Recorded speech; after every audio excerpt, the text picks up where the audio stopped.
नमस्कार दोस्तों, आप सभी का स्टडी ऑनलाइन पॉइंट में स्वागत है। दोस्तों, आज हम 16 सितंबर 2022 का करंट अफेयर्स देखेंगे। शुरू करेंगे मोटिवेशनल लाइन के साथ। मेहनत सीढ़ियों की तरह होती है और भाग्य लिफ्ट की तरह होता है। किसी भी समय लिफ्ट तो बंद हो सकती है, लेकिन सीढ़ियां आपको हमेशा ऊंचाई की तरफ ही ले जाती है। इसलिए दोस्तों, मेहनत हमेशा करते रहना चाहिए। सफलता एक दिन जरूर मिलेगी, लक्ष्य जरूर प्राप्त होगा। देखते हैं करंट अफेयर्स। विश्व ओजोन दिवस प्रत्येक वर्ष कब मनाया जाता है? तो विश्व ओजोन दिवस 16 सितंबर को मनाया जाता है। हर वर्ष 16 सितंबर को ओजोन लेयर की जरूरत के प्रति लोगों को जागरूक करने के उद्देश्य से वर्ल्ड ओजोन डे मनाया जाता है। ओजोन लेयर पृथ्वी को सूर्य की खतरनाक किरणों से बचाती है। मलेशिया दिवस सितंबर में किस तारीख को मनाया जाता है? 16 सितंबर को मलेशियाई संघ की स्थापना 16 सितंबर वर्ष 1963 में हुई थी।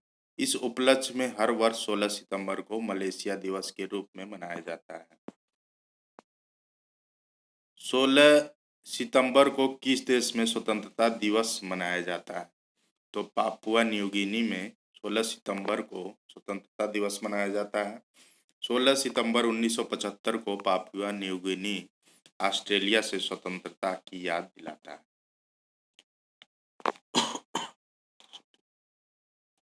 अमृत सरोवर योजना के तहत कौन सा राज्य पहले स्थान पर है?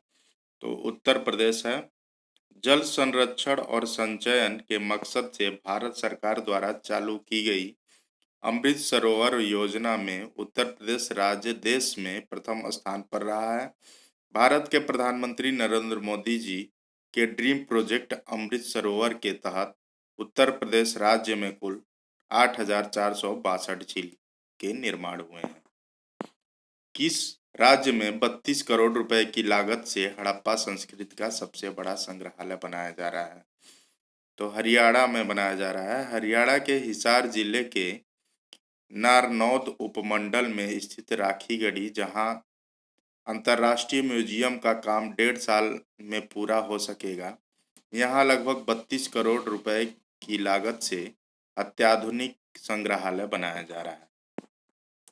नेक्स्ट है southern rice black sticks dwarf virus SRBSDV हाल ही में पंजाब के खेतों में पाया गया है।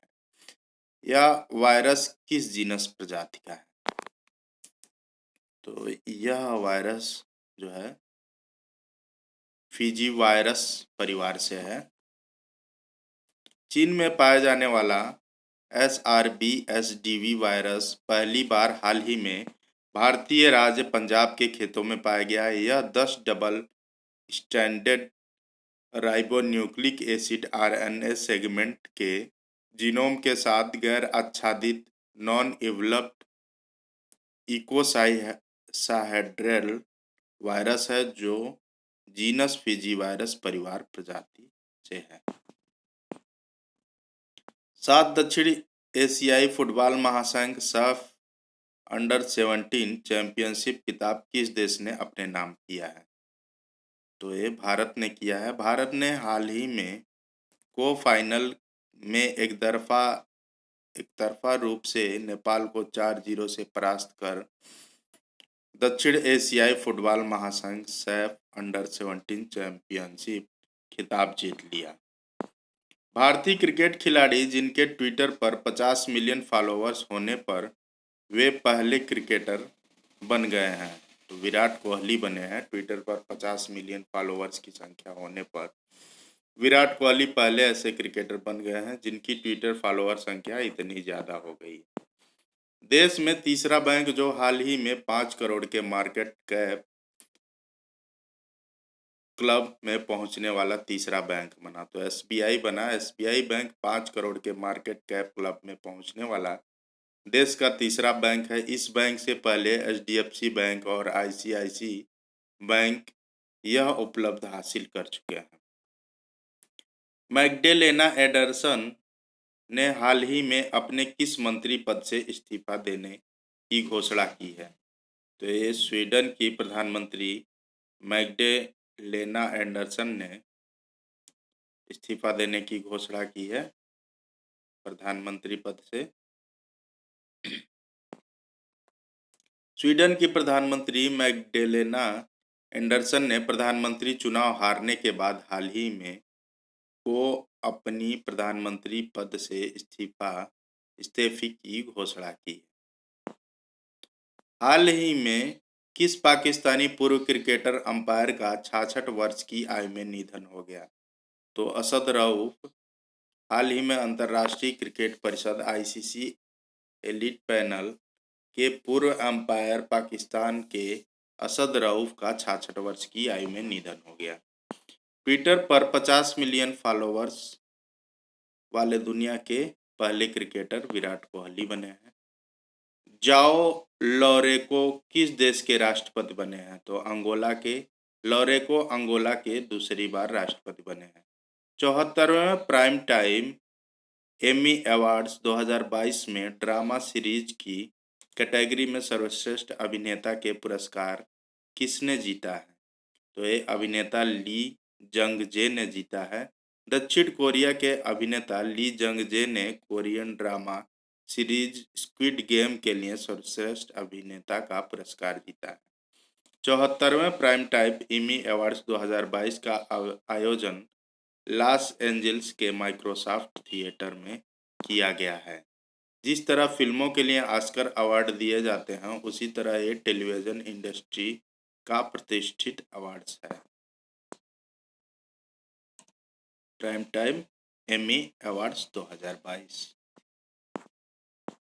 भारत की समृद्धि और विविध समुद्री विरासत को प्रदर्शित करने के लिए राष्ट्रीय समुद्री विरासत परिसर कहाँ बनाया जाएगा?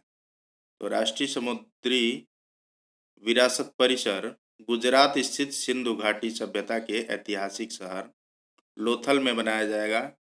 केंद्रीय पत्तन पोत परिवहन और जलमार्ग मंत्रालय द्वारा गुजरात स्थित सिंधु घाटी सभ्यता के ऐतिहासिक शहर लोथल में राष्ट्रीय समुद्री विरासत परिसर एनएमएचसी का निर्माण किया जा रहा है। इस परियोजना की आधारशिला प्रधानमंत्री नरेंद्र मोदी द्वारा रखी गई थी। किस राज्य सरकार ने फिल्म उद्योगों के लिए अपनी पहली सिनेमा पर्यटन नीति 2022 लॉन्च की है? तो गुजरात के मुख्यमंत्री भूपेंद्र पटेल ने लॉन्च की है सिनेमा पर्यटन नीति 2022। गुजरात के मुख्यमंत्री भूपेंद्र पटेल ने फिल्म निर्माण उद्योगों के पारिस्थितिकी तंत्र को बढ़ावा देने और पर्यटन अर्थव्यवस्था को प्रोत्साहित करने के लिए राज्य की पहली सिनेमा पर्यटन नीति 2022 की शुरुआत की है। इस नीति का मुख्य उद्देश्य गुजरात राज्य में निवेश लाना, फिल्म इंफ्रास्ट्रक्चर के विकास को सुगम करना और फिल्म प्रोडक्शन इंडस्ट्री में युवाओं को रोजगार प्रदान करना है। दुनिया का सबसे बड़ा हड़प्पा संस्कृति संग्रहालय कहाँ स्थापित किया जाएगा? तो ये हरियाणा के राखीगढ़ी में स्थापित किया जाएगा। दुनिया का सबसे बड़ा हड़प्पा संस्कृति संग्रहालय हरियाणा के राखीगढ़ी में लगभग 5000 साल पुरानी सिंधु घाटी कलाकृतियों को प्रदर्शित करने के लिए स्थापित किया जाएगा। ICC player of the month अगस्त 2022 का खिताब किसने जीता है? तो ये आईसीसी ने जिम्बाब्वे के सिकंदर रजा को अगस्त महीने के लिए आईसीसी प्लेयर, जबकि महिला वर्ग में ऑस्ट्रेलिया की ताहालिया मैकग्राथ ने यह पुरस्कार जीता है। नेक्स्ट है, वरिष्ठ आईएएस अधिकारी को वाणिज्य सचिव बनाया गया है। तो सुनील वार्थवाल बिहार कैडर के हैं जिनको वाणिज्य सचिव बनाया गया है। सुनील वार्थवाल बिहार कैडर के 1989 बैच के भारतीय प्रशासनिक सेवा अधिकारी सुनील वार्थवाल अभी श्रम और रोजगार मंत्रालय में सचिव हैं। कार्मिक मंत्रालय की ओर से जारी एक आदेश में कहा गया है कि उन्हें तत्काल प्रभाव से वाणिज्य विभाग में विशेष कार्य अधिकारी नियुक्त किया गया है। सुनील वार्थवाल वीवीआर सुब्रमण्यम की जगह वाणिज्य सचिव का पद संभालेंगे, जो 30 सितंबर से सेवानिवृत्त हो रहे हैं। 30 सितंबर को सेवानिवृत्त हो रहे हैं। वीवीआर सुब्रमण्यम को भारत सरकार के सचिव के पद और वेतन में 2 साल की अवधि के लिए अनुबंध के आधार पर भारत व्यापार संवर्धन संगठन के अध्यक्ष और प्रबंध निदेशक के रूप में नियुक्त किया गया है। नेक्स्ट है, Ahmedabad Nagar Nigam limited AMC MET medical college के नाम पर होने जा रहा है, तो उसका नाम बदलकर प्रधानमंत्री नरेंद्र मोदी के नाम पर होगा। एएमसी की स्थायी समिति ने कॉलेज का नाम बदलकर प्रधानमंत्री नरेंद्र मोदी के नाम पर रखने का प्रस्ताव रखा है। एएमसी की कार्यकारी बैठक 14 सितंबर को हुई थी, जिसमें बैठक में सर्वसम्मति से मेडिकल कॉलेज का नाम बदलकर नरेंद्र मोदी मेडिकल कॉलेज करने का निर्णय लिया गया है। National human rights commission India के अध्यक्ष आज एशिया पैसिफिक फोरम के सदस्य के रूप में चुना गया। जस्टिस अरुण मिश्रा को national human rights commission India के अध्यक्ष के रूप में चुना गया। एशिया पैसिफिक फोरम की 27वीं ऑनलाइन वार्षिक आम बैठक में यह फैसला लिया गया। साथ ही उनको एपीएफ गवर्नेंस कमेटी और global alliance of national human rights institution के ब्यूरो सदस्य के रूप में चुना गया। एशिया का दूसरा सबसे गहरा स्टेशन परियोजना पर काम कर रही है, तो कोलकाता मेट्रो काम कर रही है। कोलकाता मेट्रो ऐतिहासिक की परियोजना पर काम कर रही है, जिसके तहत देश में पहली बार मेट्रो गंगा नदी के नीचे से दौड़ेगी। इतना ही नहीं, अगर सब कुछ ठीक रहा तो देश को अगले वर्ष जनवरी तक देश के एशिया का दूसरा सबसे गहरा मेट्रो स्टेशन भी मिल जाएगा। एशिया का सबसे गहरा मेट्रो स्टेशन हांगकांग में है, जिसकी गहराई करीब 60 मीटर है। वहीं हावड़ा शहर मेट्रो स्टेशन जमीन से 33 मीटर नीचे होगा।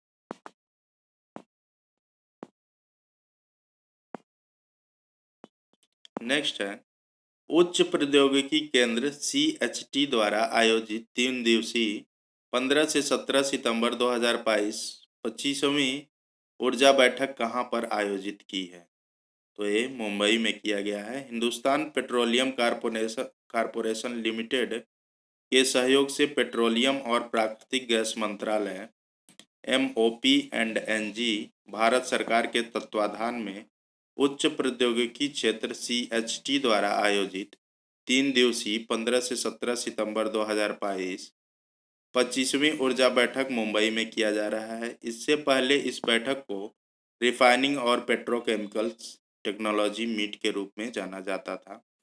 25वीं एनर्जी मीट की थीम है नए ऊर्जा युग में शोधन। थीम क्या है 25वीं एनर्जी मीट की? नए ऊर्जा युग में शोधन।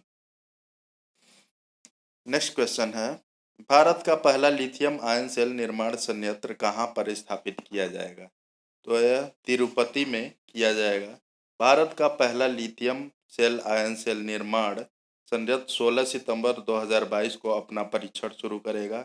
इसका उद्घाटन केंद्रीय इलेक्ट्रॉनिक्स और IT राज्य मंत्री राजीव चंद्रशेखर द्वारा किया जाएगा। लिथियम सेल आयन सेल निर्माण संयंत्र चेन्नई स्थित मुनोथ इंडस्ट्री लिमिटेड MIL द्वारा आंध्र प्रदेश के तिरुपति में स्थापित किया गया है।